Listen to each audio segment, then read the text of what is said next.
एक समय की बात है। एक गांव में एक बहुत ही भोला भाला ब्राह्मण रहता था। एक दिन वह बाजार गया और वहां से उसने एक मोटी ताजी बकरी खरीदी। ब्राह्मण बहुत खुश था और बकरी को कंधे पर रखकर अपने घर की ओर चल पड़ा। उसी रास्ते में 3 चालाक आदमी बैठे थे। उन्होंने सोचा कि किसी तरह इस ब्राह्मण को बेवकूफ बनाकर उसकी बकरी हथिया ली जाए। उन्होंने एक योजना बनाई।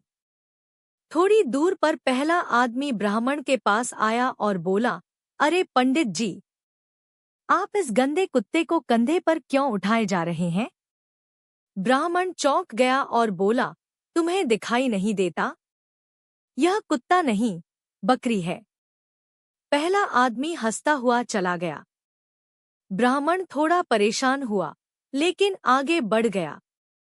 कुछ दूरी पर दूसरा आदमी मिला। उसने भी वही कहा, पंडित जी, यह कुत्ता कहाँ ले जा रहे हो? अब ब्राह्मण थोड़ा घबरा गया।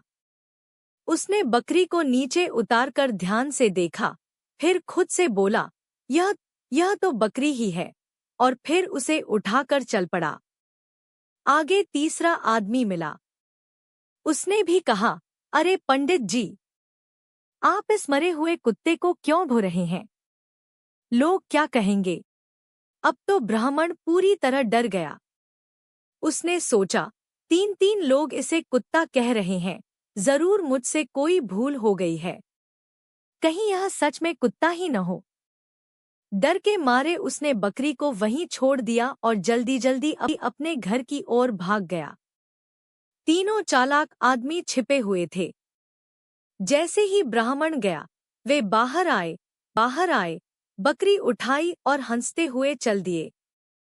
सीख, बार बार कही गई झूठी बात भी सच लगने लगती है। इसलिए हमेशा अपनी बुद्धि और समझ का उपयोग करना चाहिए।